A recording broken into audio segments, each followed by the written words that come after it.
So right before I hit record, we were just talking about, Jimmy just said, oh, it's like 10 years. That's crazy.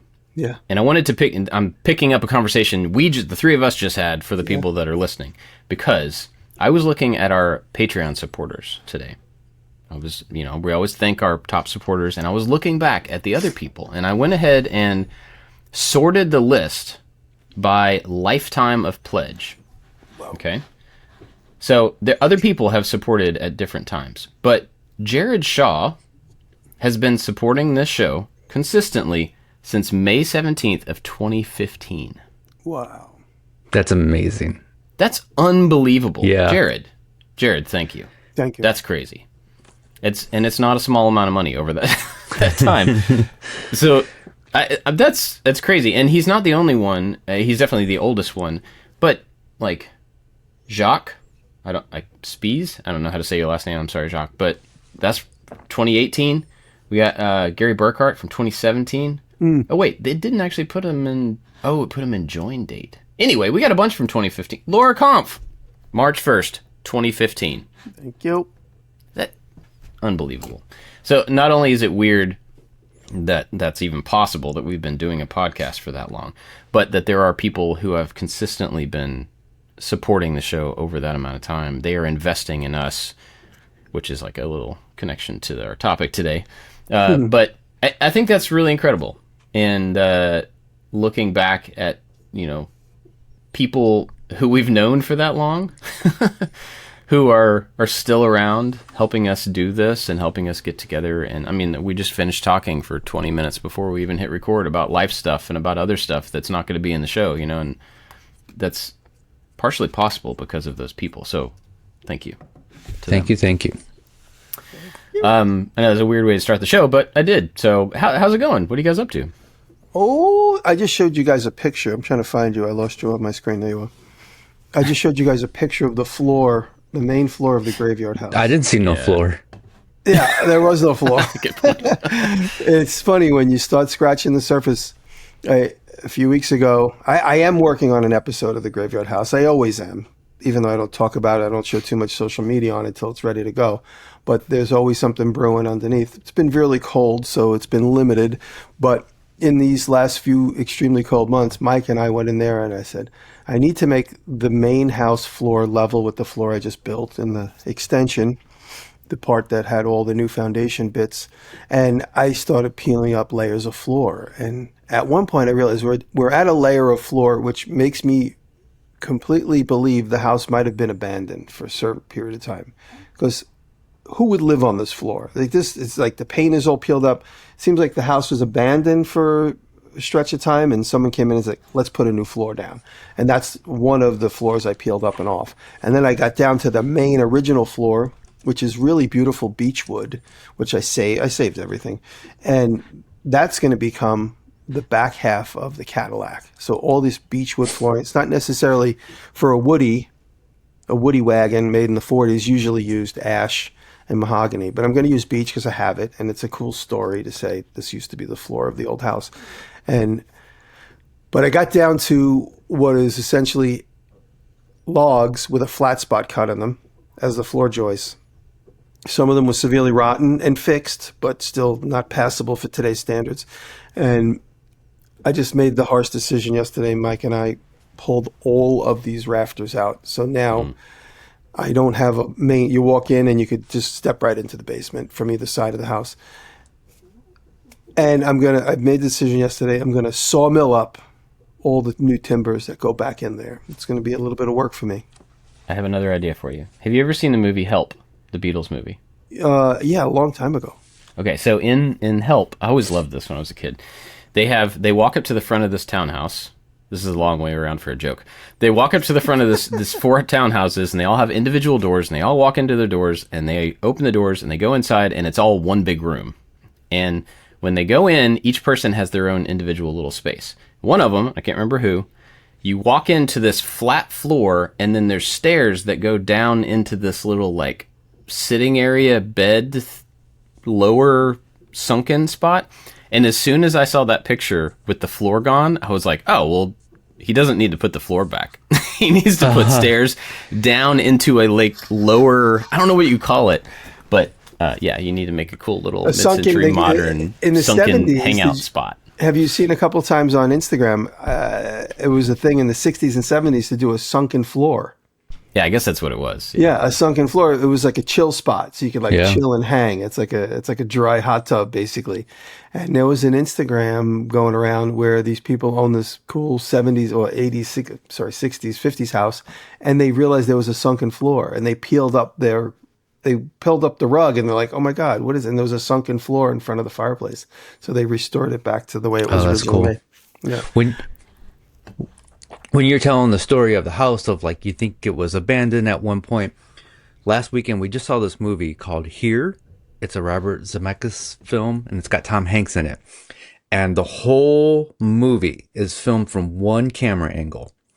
And it goes back and forth through history and the future of this house. And you see, like, before the house was there, and there were Native Americans there, then there was a colonial time, and then you see previous owners, and it moves forward into current day, and it's all from one camera angle, and you get to see the history of this house, or mostly the history of this particular property. And it's not my favorite movie, but it's very interesting, and it might make you think of your home and your area a little bit different. It's really well done. Cool. And that's called Here. Cool. It's funny. I saw a thing also recently. R. Crumb did a famous series of cartoons of what life is like in America, and it shows land and then the various iterations over generations of what happens to that piece of property from the same camera angle. Oh, yeah, I think I've seen that. It's a famous little sequence of drawings he did. But no, so the floor's pulled completely up, and now I have to go harvest trees either on my property or just go buy some. I can buy uncut trees from the local sawmill. They'll sell them to me. And then I'm going to lay out the floor and do like a partial timber framey kind of floor, build back. I was really torn on pulling up the floor, the floor joists, because they're all half trees. They're 8-inch, 9-inch diameter trees with a flat spot cut on them, but none of them are straight. And the nostalgia of looking up and seeing, oh, look, they're half trees. But the amount of time it would take me to sawmill up the floor is definitely less time than it would take for me to diligently level that floor with shims and this and if I just put a new clean floor in that's nice and level, it'll be easier. Plus, it's more fodder for camera. Yeah, which is a real decision. And I mean, all of those pieces that you took out will become something for camera eventually as well. Yeah, I'm not going to throw them. So. There'll be some parts of the house here and there, for sure. In case you're interested, I texted you guys a link to this, but I'm also going to put it in the show notes. I just found an article about, it's called A Masterclass in 60s Furniture, the set design of the Beatles' Help. And it's a bunch of photos from the movie of all the different, like, these really cool lamps and chairs. David, you're going to like some of this stuff. Oh, I'm going through it. Yeah. It's pretty cool. Man, I need to watch that movie again. I loved that movie as a kid. It's so goofy. It's so silly, but it's so cool. Anyway, there's some cool stuff in there, like the couches and it's funny because it shows Ringo laying in his little sunken in bed thing in the floor, and it's way different than I remember. It's just a bed. It's not like a little, I don't know. Anyway, cool. Well, anything other than tearing out the floor? You do anything else? Work on anything else? Putting the Cadillac together, getting all the parts in. We got the brake parts in, a lot of engine parts. Got the fuel pump yesterday, new carburetor. I think I might also this month put together a video, the first installment of the Cadillac video. I thought I'd make one video in 6 months from now, but I think it'd be more fun to go. There's a lot to sift through as far as content goes. I'll put out a series. I might start that this month. And then I'm working on a cool project. If you're on my Patreon, I had to make a series of cast apples, and it's for a private client, which when they give me the opportunity to release the video, everybody will know who it's for. But in the meantime, I'm just making these cast apples. I'll send you guys a picture. And they're going to be awards that this client is giving away. And So if you've been following, I've been working on those, and I'm coming to a close on those. I'm at the point now where I need to make an individual finger jointy box for each one of them, and maybe even potentially a laser. Who gets what on top? A laser label. But that's been a fun project. I'll send you guys pictures of that. But in time, everybody will see them. Patrons have seen them. And that's it. Just a little bit of everything in the cold. The cold is really inhibiting. I find myself, we talked about taking those breaks a couple of weeks ago. I find myself taking extra long breaks in the cold and just I have these big spurts of energy. And then I go, that's enough for me to just sit and do nothing for an hour. So it's been a lot of those 16-degree weather. It was like 70 here a couple of days ago. Stop bragging. What? So crazy. It's not now. For a day, it was just like 70. Now it's 40 again. It's weird. Anyway. David, what about you? I'm working on something a little experimental. I want to make this. I want it to look like glass, but using epoxy. So, this isn't a technique that I made. I've seen this elsewhere. But you pour epoxy into like a flat reservoir, and then you let it cure for a couple hours. And then while it's not completely cured, you put that over a form, so it turns into like a dish. And here is. I'm going to call it a failed attempt, but I'm going to figure out how to use it anyway because I don't want it to waste it. But Cool. it didn't. I waited too long to put it over the form that I made, and so I couldn't get it to go into the shape that I wanted. But so it's supposed to look like a glass dish. And so, we poured the epoxy, we played with some colors. In this particular case, it was blue and white. And then I created the form on the lathe. I did this a year ago and it didn't come out. And so this is actually my second attempt. And when I did it a year ago, the form that I used, the epoxy like attached itself to the form and it wouldn't come out. And it wasn't like, it didn't glue itself. It was just the physical form of the two pieces wouldn't allow it to come apart. So this particular mold that I'm making has a slight I don't know what taper to it, so it can easily come out when it's dry. And so it's very experimental. I don't even know what the final output is going to look like. It's just one of those things like I'm going to try this technique. I'm going to make a wooden base for it, and it's going to be a piece of art.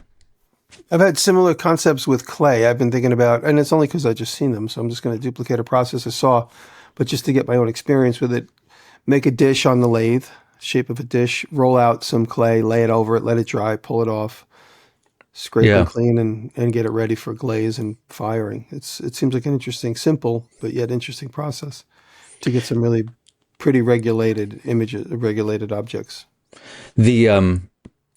The form that I made on the lathe, I just glued up a bunch of 2x4s, which to me, I was like, this is the easiest way to get a big chunk of wood together, then the cheapest.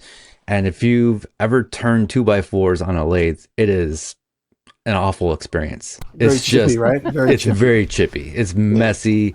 It's not a fun experience at all. I don't think I've ever turned a 2x4 on the lathe. That's because when you look at the grain lines of a modern 2x4, there's like 4 growth rings and 4 inches. Yeah. Versus the 2x4 that like I've been pulling out of the house, and you look at in the 4 inches, there's 70, 80 grain lines. Right. Growth rings, just the difference. That's pretty wild.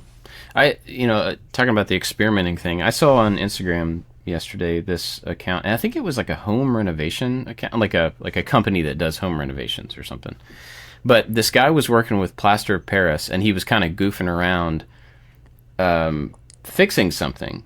But then he had this little diversion where he took a Ziploc bag and he mixed up some plaster of Paris, poured it in the bag, and then like smushed it around to where it was evenly distributed within this bag. And he set it on a table and took a coffee cup and set it down in this thing. Oh, so it looks like a pillow.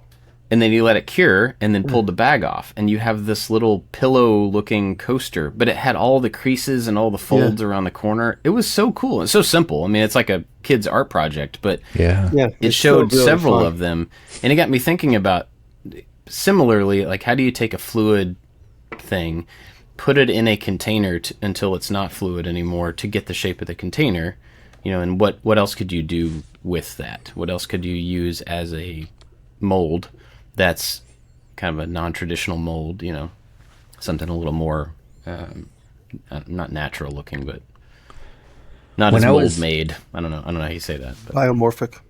yeah, sure. A few months ago, I got to tour the Sweetwater facility. Sweetwater is a music catalog company, and they have this really cool packaging area where they're packing odd shaped things into a box, and it goes into the box, and they spray this like it's like that foam stuff that you use for your home insulation is sprayed into this box. It expands and takes up the area of the box, so this thing that's in there can't move at all, and it's a really quick process of liquid to form in just like seconds. And my thought was, I don't want to use that for packaging. I want to make that as a mold or make art out of that.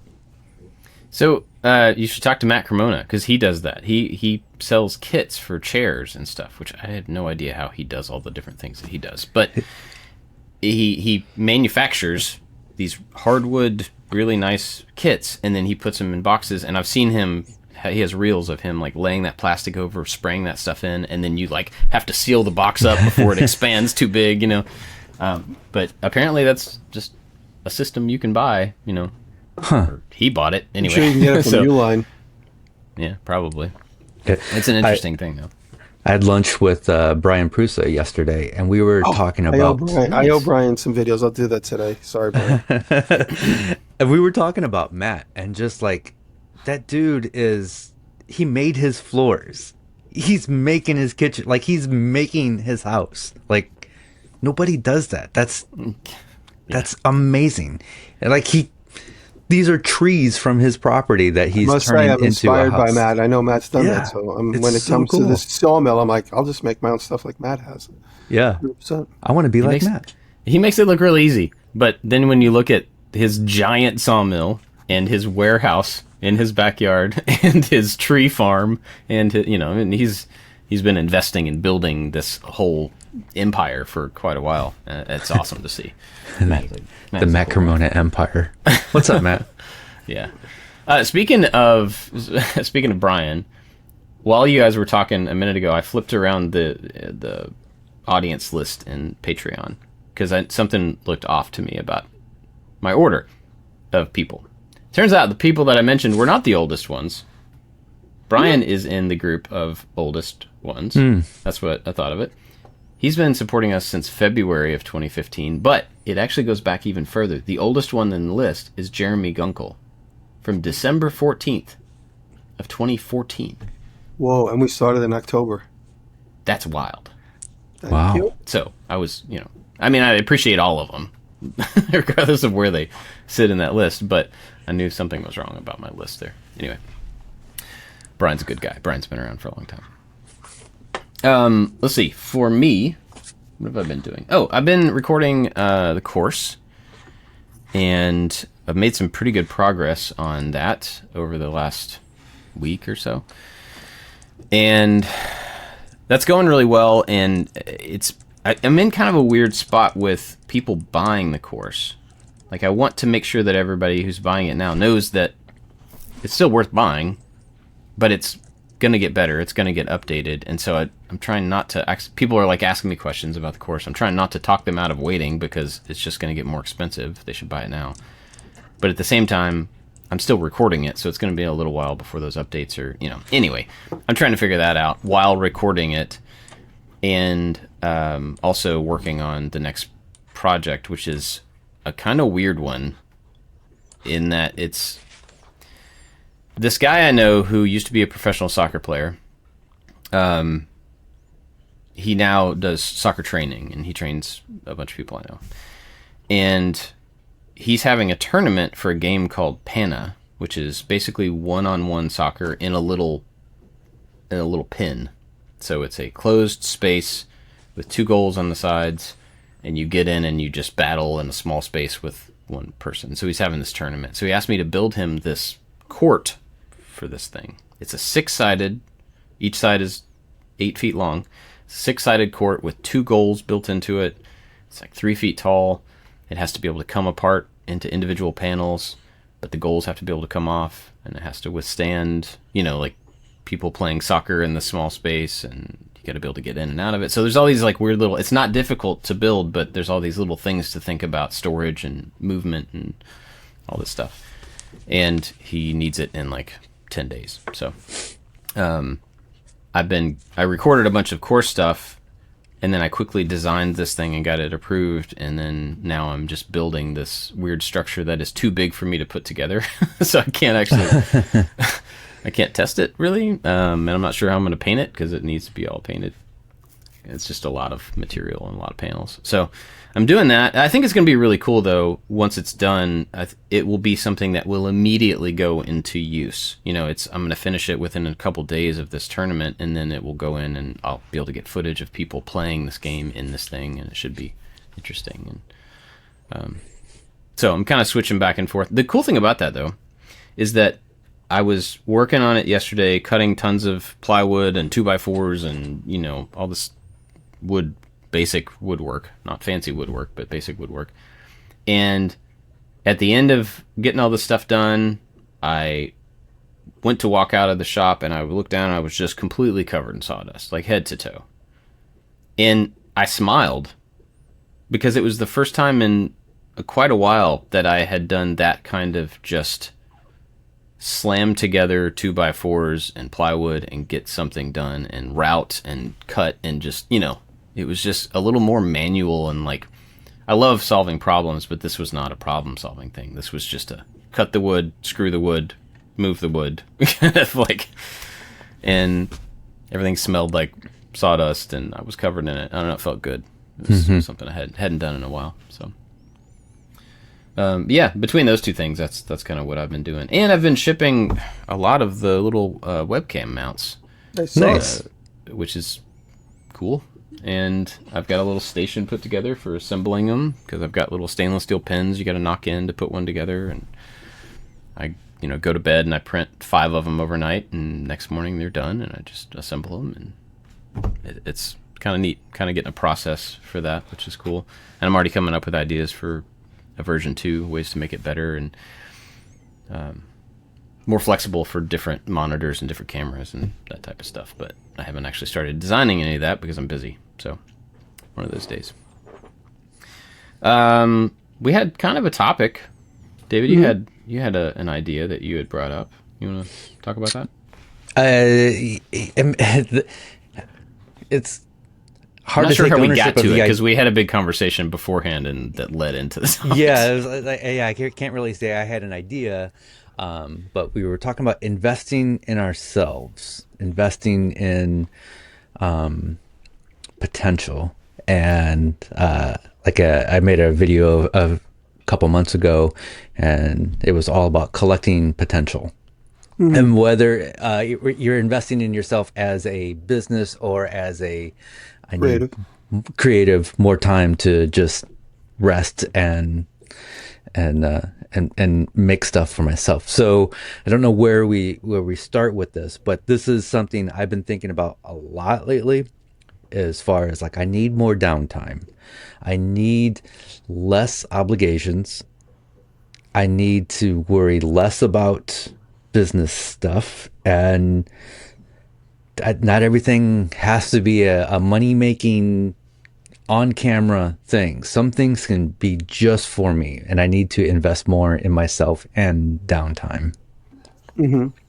And we were talking, and Bob, you kind of indicated that you unconsciously, you said, I do this a lot. And the idea is, for instance, we use the example of buying a piece of property down the road. I don't know why. I had the money in the bank and I was able to buy it cash. I bought the piece of property up the road, and it's sitting there, the racetrack property I'm talking about. And now it was a little investment in me and my future. and now here's the future, and I could turn around and sell it, make money on it, or have the opportunity to build a business on it. I have an opportunity to share it as a part of my investment in a partnership with a few guys. So these little seeds that you plant can lead to something else. And it's funny. This is why I always say this. This is a little side note. This is why I always say don't share your ideas with people, because I specifically remember telling one or two people in my life, "Hey, I'm thinking about buying that broken down racetrack on Main Street." Why would you do that? You going to start a racetrack? I go, no. It's about the piece of land. Well, what are you going to do with it? You don't have money to do anything with it. And I said, okay, cool, thank you. Just like cut the conversation right there, because now I see those same people and they're like, oh my God, I can't, you bought such at the right time. Who knew where the world was going to go? Who knew COVID? Like, I had no idea. I just had this little inkling of like, you know what? If I leave this money in my bank account, I'm going to spend it on tools and cars. If I buy a piece of property, I don't know what's going to become of it, but I know that I'll be able to sell it for at least what I paid for it. There's no doubt about that. Anytime you see somebody with generational wealth, that town and that street in town, that's my family name. It's because my great-grandfather bought it. Land never goes bad. It's never a bad investment, as long as you're willing to sit on it long term. And so the idea of planting seeds like that as an example, or I do remember, it's funny, I have this is a completely dynamically different example. I have an old jointer that I saw on Facebook Market, I saw it on Craigslist at the time. It's a really long time ago. And I remember me and Willie went in my truck, and it was in Springfield, Mass. I didn't know where I was going to put it. I didn't know why I was buying it, but I bought this jointer. It's 20-inch wide, made in 1910, brought it home, and plopped it in my backyard. I had no idea what I was going to do with it. I had no electric at the time over there. I can only run it off a generator. And I had nowhere to put it. It was sitting outside. And not too far away from it, I had a Bridgeport mill where I had nowhere to put it. But when I had the opportunity to get my hands on this Bridgeport mill, I got it. I had nowhere to put it. I plopped it in my backyard. It was literally sitting in my driveway, right where I park my car right now. And I remember my ex is like, hey, we got our very first rental for the Airbnb in like 2014 or 2013 or whatever. And she's like, we got to move that Bridgeport. You got to get it out of the driveway. You don't want people pulling in the driveway looking like a machine junkyard. And I remember, I see those two machines as like a moment in time of where like, I just knew I needed them and I knew they would fit into my future. I didn't know exactly how at the time or why. And I didn't think too much about the rational reasons why. They weren't that big of an investment financially, maybe a couple of $1,000s between the two of them. But those were sort of the beginning of my antique tool collection, which I'm very proud of, and creates a interesting dynamic to my workshop and looks good on camera, and not to mention my personal interest in antique machines. Same thing when I saw this crazy old Cadillac. Rob loves going along the crazy rides with me to buy stuff we don't need. So when I showed Rob was like, oh, cool, let's go get it. I was like, all right. So I only told Rob about it. I didn't tell anybody else until I finally showed pictures of it to people, and they're like, what's that? Is that a junkyard? I'm like, no, it's in my backyard. I got it.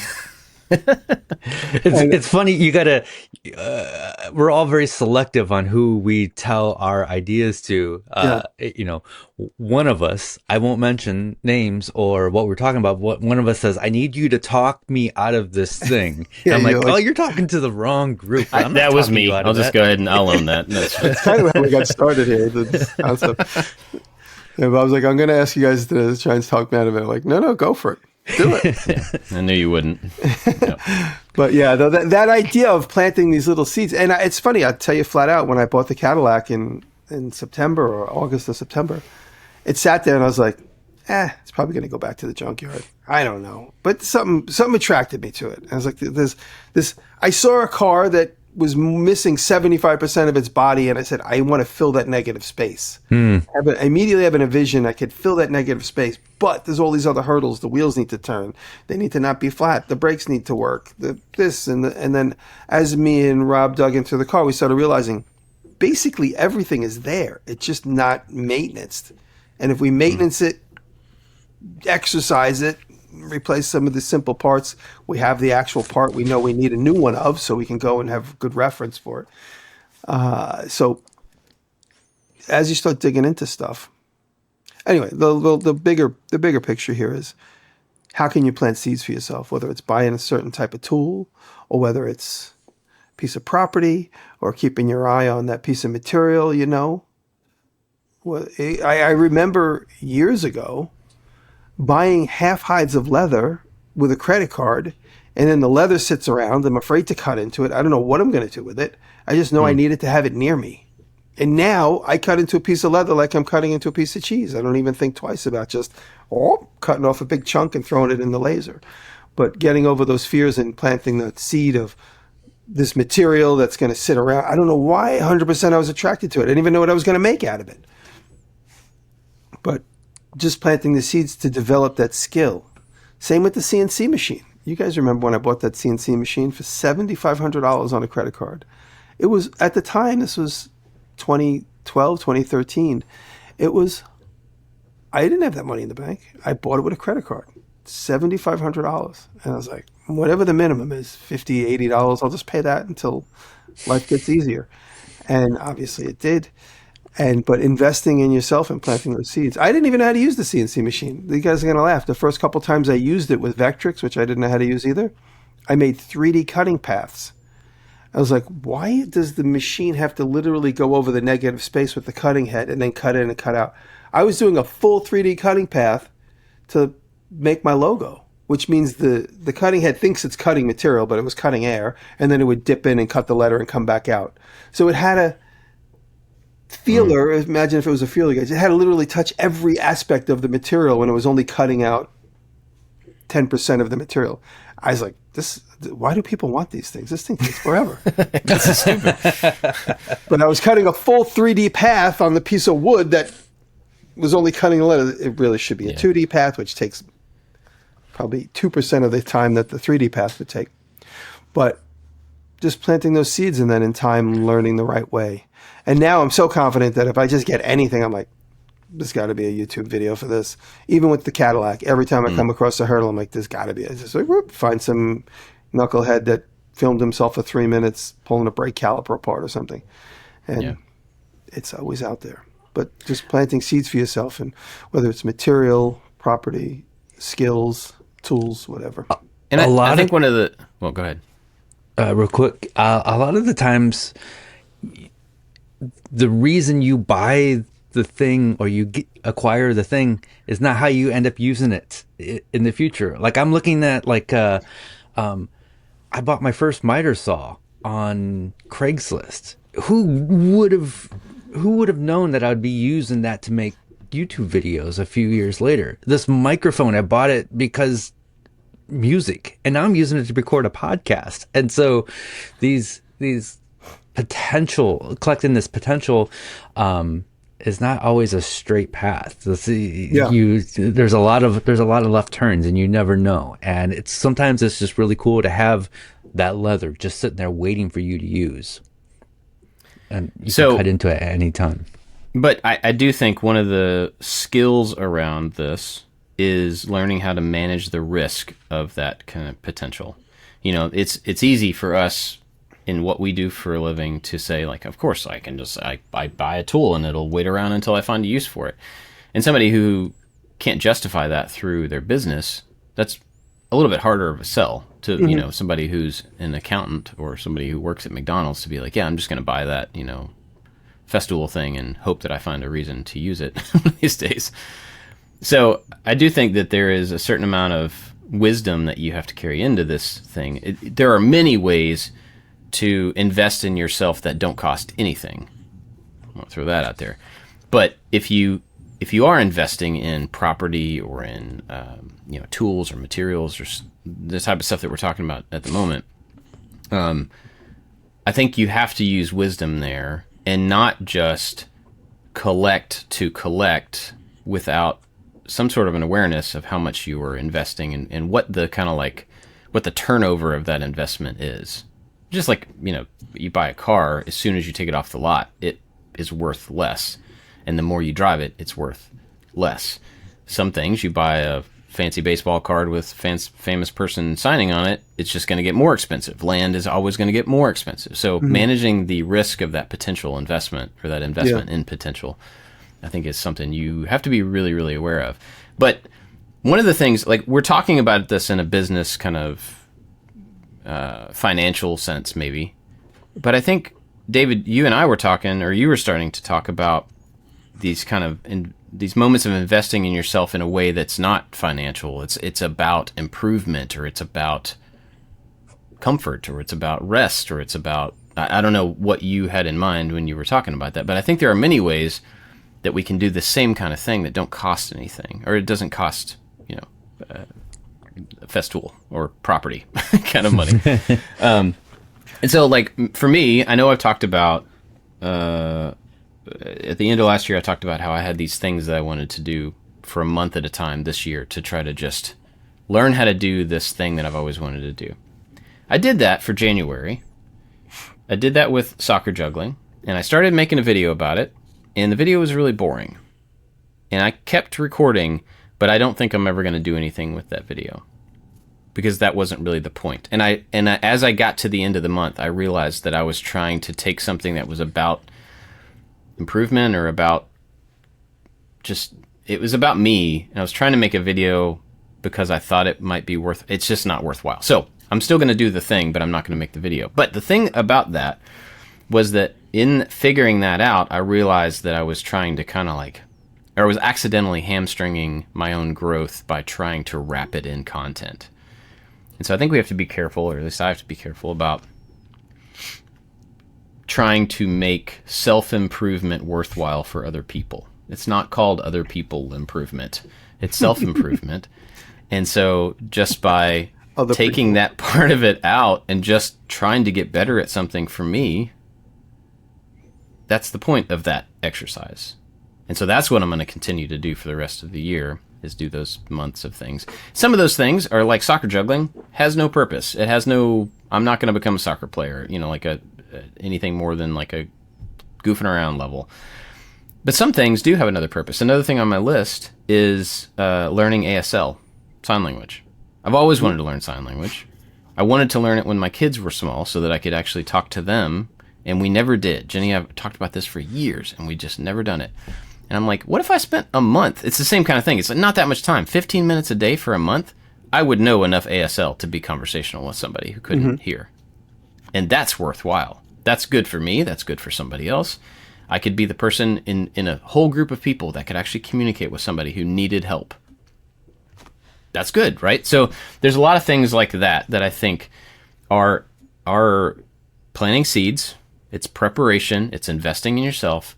And it just takes a little effort. It doesn't take any money. It doesn't take any schooling. It doesn't take any, So when we're talking about this, that's the kind of stuff that is currently on my mind. It's soccer juggling and ASL and juggling like circus juggling and, music. And that's the kind of stuff that I'm. Yeah, for me also, it's doing the bike and exercising, which I hate doing. But I carve out the time to do it, because I'm just investing. I don't want to be an old man that can't breathe walking upstairs, or I want to have a healthy heart when I'm in my 80s. Speaking of that, I was watching a video yesterday. There's a guy on YouTube. His channel's named Mike FN Garage, and he does like VW restoration. He's in California somewhere, and he's done a bunch of them. And it's all in his garage at his house, just lo-fi, but they look amazing, and he knows what he's doing. And so he had this video about how to stay motivated on your VW project. It was about an 8-minute video that could have been about a 1-minute video. But in that 1 minute, his point was, if you have a project car of any kind and you want to stay motivated to keep it moving forward, and this really hit me because of where the Gia has been for so long.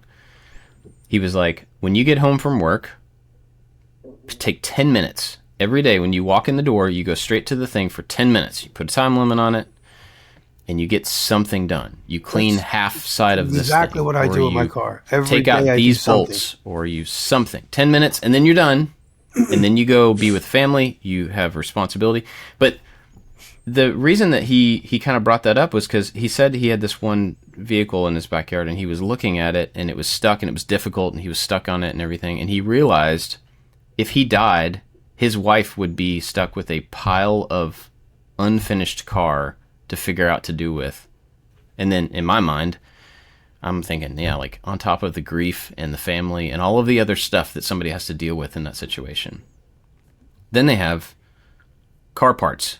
And it's harder to sell a car in two halves than it is to sell a car that's one piece. So that made an impression on me. Like, oh yeah, I need to make sure that even though things are in progress, I need to make sure that they are in the best, at least state moving towards being finished, a little bit at a time. That's easier for him to do that 10 minutes because it's at his house. My car is not at my house, so I have to go somewhere to work on it. And I can come up with plenty of excuses why it's more difficult for me. But I thought that was an interesting other thing to think about moving everything forward a little bit and keeping opportunity open and stuff, because at any point you could just not be here and somebody else is going to have to pick up the pieces. Somebody else is going to have to sell off the stuff. And, Jimmy, you talking about property, and that's something that when you're gone, somebody will sell that stuff off and will get good out of it. Like, investment will pay off at that point after you, which is another cool way to think about like what's a worthwhile investment of your time. Is it going to pay off for somebody else later? So. You remind me of my Aunt Joyce, and she's a great aunt, and she's her husband passed away a few years ago. And he has 2 barns. He was a classic car restoration guy. And he has 2 barns full of car parts. I mean, just multiple floors in these barns. Just bumper after bumper after bumper, radio after radio. And then it's all somewhat organized, but it's also not. And just car parts for days and days. And she's left with this, and her son lives in Florida. He comes up twice a year, and they do a little bit of organization with the barn. They try to figure out what to do with all the stuff, but it is just so much stuff. And I can't even imagine, like, what is she going to do? Like, how do you mentally deal with all that weight? And so I think about that stuff all the time. I've actually gone through, she let me go through the barn about 2 years ago, and she's like, you can have whatever you want. And so my brother going through there, he found a moped that he restored, and there was nothing in there that really called me. And so I just grabbed a couple of books, and I was just like, I don't know what you're going to do. I'm sorry you have this huge mess. But that is something that I think about all the time. That's tough too, because the longer it sits there, the less usable a lot of it will be for other people, and that's a shame for her to have to, or anybody, to have to figure out what to do with all that stuff, especially if you're not a car person and you have a bunch of car parts.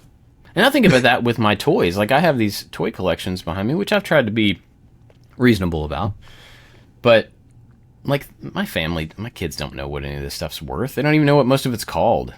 And like, I can't expect them to go like, oh, Dad's gone, now we get to sell off this collection and split the money. They're going to be like, I don't know, put it in a box, take it to Goodwill. Yeah. Which is fine. Somebody else will get something out of it. But, those things that we leave behind, if somebody else isn't aware of exactly what they are, then it's going to be even more for them to deal with. Yeah. I got the craziest collection of blenders, toasters, and deep fryers that you could ever imagine. Is that from your dad? Yeah, they all went right in the dumpster. I have that tendency. I think maybe we all do a little bit where, like, for instance, I know all 3 of us are a little bit like that with cameras. You get a camera, then the new one comes out. You get the new one, the new version comes out, and then the competitor comes out with one a little bit better, and you got to get that. My dad was like that with everyday objects that cost under $20. So that was the problem. Everything he bought was just another useless thing, but it had like a interesting plug, or this is another useless toaster, but it had 4 slices instead of 2. But he can't throw out 2. You got to keep the 4. Then he buys one with 8 slices in case he has guests for the weekend. I'm very addicted to sleep because every room is full of junk. But go ahead. I'm very addicted to removing friction. So I'm a Sony camera guy. So at any time Sony comes out with a new camera and there's that one little feature that's just going to make something a little bit easier, I have to sell and then get that one. And then I've been working on my office here, and I have this. It's like a dresser, but with synths and drum machines and guitar pedals, and everything is in a patch bay. And I've been selling stuff and reducing, but selling cheaper stuff to buy more expensive stuff, so I could just have, what I would call the perfect setup. Yeah, the one. And I've gotten into the patch bay has 48 patches on there, and it's full. So there's basically 48 cables coming out of there. Over the last couple of weeks, I've been making all my own cables, and that is and I actually terrible. Enjoy it. I enjoy it now. I've got a cable tester. I've got my little multimeter, and it's all about reducing friction. So when I want to go use that, it's just ready to go. I don't use it, but I love the idea of. But I could, it's that potential. And man, when you talk about cameras and stuff, and always upgrading to the newest thing, and it is about removing that little bit of friction that's just going to make life just a little bit easier. You remind me. So last week I went to the city. I didn't tell anybody this because then all my friends in the city want to see me, so I didn't tell anybody. I didn't do any social media. Last Thursday, I went to the city in the morning. I got a ride with my friend Ryan, and then Rachel goes to the city 3 days a week for her job. And I went and hung out with her at a job, but I got dropped off in the city right at B&H. And people in the camera business know B&H is one of the biggest camera retailers in the United States. And it's in Manhattan on 34th and 9th Avenue. So I got out of the car and I walked right into B&H. And I had me and Rachel went for dinner and then a comedy club. So this was in the afternoon, 1 in the afternoon. I got to the city and I hung out in B&H for like 2 hours and I didn't buy one thing. What? I walked through the entire store. I'm like, there's got to be something in here that I could spend at least like $700 on. And it's like several floors too, and I checked every video camera in the stand where you could shoot the city skyline. I checked, the video cameras. And then I went upstairs and I checked the action cameras and I checked the DJI section. And I actually even went to the Leica section. My dream. I got inspired to go look at a digital Leica, but everything was behind the counter. You couldn't touch it, and the guy was being like a little less than helpful. So I was like, you know what? I'm ready to spend like $1,000, $2,000 on a Leica point and shoot, but it just, you know what? Without a focus ring. Oh, they're more than that. You didn't look at the price. They're more than $2,000 for a point. No, I was looking for like the little point and shoot ones with like the fixed lens. Yeah. That's what it seemed like. I don't know. The guy wasn't being extremely helpful. He looked at me and was like, this guy's not buying anything. So he was very lackluster. He was like, are you the guy from YouTube? Man. Yeah. And so I left. And then I went home. We spent the night out in the city having a good time. And the next morning, I was going to go home with her late that evening. So she had to work. So I'm like, let me go back up to B&H. Maybe there's got to be something I could buy. So I went up there, but I didn't get there in time. Everybody knows classically Friday afternoons at 1 o'clock, B&H closes until Sunday morning. So I got there just after 1. I missed it. So I was like wandering around, and I went from there to Macy's, which is about 3 blocks away. And then I was like, I don't know, maybe there's something in Macy's that I could buy. I had to spend money. Macy's of all places. I was like, there's not going to be anything in here that I'm going to want. And I wandered right into the Ray-Ban display. Can you guys imagine what I bought? Guess what I bought for the Ray-Ban display? You got those glasses with the camera in them. I got the Meta glasses. Oh, you I did. walked in, and the guy, right away, I just saw the display. They were like 10 feet from the entrance. I walked over to the display. The salesman comes over. He's like, hey, what are you doing? And he's very nice. And I just was really nice back. I didn't act like I felt like I was getting sold a thing. And I was like, these are cool. I said, I remember Jocko had him when he stayed with me last year. And I think at the time, Jocko said they can only record maybe 10 or 15 seconds. And I said, how much time do they record? Just pretending like a dummy. And he goes, oh, now they record up to 3 minutes. I was like, is that true? And then I Googled it and it seems true. And I was like, whoa. I was like, all right, I'll take a pair. It was that long. I was there for about 3 minutes before I committed to buying a pair. I was like, I need something to play with. And then I said, I got to use the restroom. He said, oh, well, it's downstairs near the underwear display. And I went downstairs, and right next to my favorite underwear, I buy these Nike sport underwear. I ended up buying $200 pair worth of underwear. Oh, my gosh. But the $400 camera and the $200. So I had to spend money. But the long story is that the whole point of the story is that I wandered through B&H, and there was nothing that I needed. Had I seen the glasses in B&H, I would have bought them, but I didn't see the display for them. But I wasn't looking for them. I wasn't looking for the glass. I was just looking for anything cool to buy that could potentially be a cool video vloggy thing. Similar story. Vloggy cameras. None of them tickle my fancy. I said, none of these are cool. Similar story. I had to go to Sweetwater, which is a big music catalog company. Their campus is just like they have. Think of it as like a Kmart just for drums, and then there's a room that it's a Kmart size. Nobody can relate to Kmart. A Target sized room just for drums. A Target sized room just for guitars. It's not quite that big, but it's a massive music instrument catalog place. Just bonkers. And they also have a repair shop. So I was taking a couple things over there to get repaired, and it's an hour and a half away. So I grab a credit card. It's got a zero balance. I grab a credit card just in case, I'm going to be in this cool place and it's going to be full of toys that I'm going to want. And I go there. I drive an hour and a half to drop off these things to have them work on it. And I looked around and I didn't buy a single thing. There was nothing. You basically have everything already. Yeah. Well, I think it was just like when there's too much stimulation, there's no excitement. There's no excitement for that one thing. And so I left and I drove, a 3-hour round trip, blank, zero balance credit card. Didn't buy a single thing. I was surprised. So I noticed last year, we're pretty far off the topic, which is fine. Last year, you know how we talked about, like, you go into Home Depot or wherever, and you just walk around. You don't need to buy anything, but you walk around and you look at materials. You look at tools that you haven't seen before. And there's still a lot of value in doing that kind of... Yeah, getting inspired from stuff, right? But I found myself at the end of last year doing that too much. Like, I would be out. I'd have to go get something from one store, and, like, while I'm out... I'll run into Target and see if they have any toys that my friends are looking for. I don't really buy toys for my collection anymore, but my friends do, and so, like, I'm always on the lookout for them. I'll just go in there and I'll look. And, well, since I'm over here, I may as well go into this store. And I found that I guess it was procrastination, or just I was wasting a lot of time. What? Apparently I have a 3D printer coming that I didn't order. I just got an email about that. That's interesting. I got this email. Sorry. Yeah. So I realized last year that I was doing that a lot, and I was wasting a lot of my. I was wasting time under the guise of I'm just like I'm exploring. I'm looking for materials, and I have found cool things. The other day I was in Target and I found in the dollar spot up near the front these boot trays. Just like a plastic boot tray to keep the mud off of your floor, but it's about this big.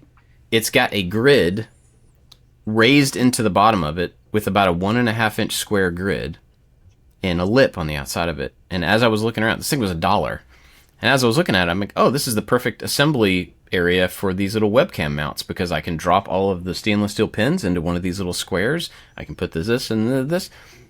So it was a perfect, I randomly found a thing because I was in Target for no particular reason, right? But it cost me $1. I found last year that I was wasting all this time going to these places. So at the beginning of this year, one of the things I decided I was going to do is I'm not going to go in a store unless I have something that I need to buy. And listening to both of you, that is a struggle. Like, that is a habit that is hard to break. Wow. But at the same time, I have realized as I'm driving by, I go get lunch, and then as I'm driving by Target, I'm like, I don't need anything from there. And I'm going to actively decide not to go in there. And it feels really good to be like, oh yeah, look at that, self-control. I'm in control of myself. I can not go in there and waste time or money. You're on mute, Jimmy. I can't hear you. That's because we all spent $500,000 in the last 10 years on crap we don't need. Yeah. Finally, we're full. Yeah. Finally, but that's been a little thing that I've tried to put in place for myself this year, and it makes it so that I'm a little bit just more aware of my time. I think I'm trying to use my time a little bit better, but I also make more intentional trips to places. Like, I save up rather than I need to buy this one little bag of screws from Lowe's, and I'm going to make a trip all the way out there just to buy the thing. I save up those little things, and then I have a list of stuff to get at this store, and I go get that. And I think I don't know, it just feels a little bit more like I'm in control and I'm not caught in this. I got to go find the new thing. There's got to be some new thing that I don't know about yet, which is, I don't know, not for me anymore. I'm trying to get out of it. Another funny tangent story. Last night I drove to Home Depot to get something, and I needed to get 3 things. And I kept saying those 3 things out loud. And I said, the minute I cross the threshold, I'm going to forget 2 of them. Mm-hmm. So I hit the record on my watch, and I said what I needed. And I was like, I'm never going to need to access this, but it's there. I went into the store. I found one of the 3 things I needed, and I could not remember the other 2 things I needed. Yep. And I pulled up my watch, and there I was mumbling to myself what I needed, and I knew what they were. It's like, as I'm making the recording, I'm like, there's no way I'm going to forget in 8 minutes what I need. Do you ever use have we talked about this already? Do you use the location reminders on your phone and on your watch? No, I'm not sure. Oh, it's so cool. All right, so like I accidentally did this. I said to my device, "Hey, so and so, remind me to get blank next time I'm at Target." And I was thinking it was going to write that in Target because you need to get this thing at Target. But when you say that, it actually finds the location for the closest Target, and then when you get in proximity to that, it gives you a reminder. It says, "Don't forget to get the thing."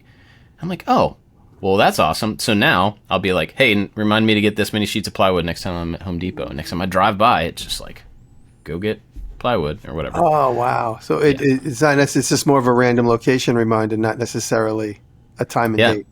Yeah. That's cool. And you can do that like if it has your home or your work set, you can say, remind me this when I get home. Same thing. It'll just, when you pull up to your house, it'll be like, "Hey, don't forget to take the trash out," or whatever. So, and that helps cut down on that missing the opportunity to get the thing that you need to get, but also, you don't have to, I don't plan the trips out as much as when I'm already out, it tells me, go get these things while you're out at these different places. Because where I live, most of those shops are within a half a mile of each other. All the big stores that I go to are real close. So, remind me in the after show to tell you about the list of 3 things. Are you talking to Siri or are you talking to us? Talking to you guys. Okay.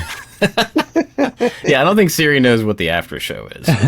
Don't make it up. Well, Like, Siri, let me tell you about the after show. Yeah, that was a pretty good transition. Siri, let me tell you about the after show. The after show is more show after this show that is only available to the patrons. So unless Apple becomes one of our patrons, Siri cannot have the after show.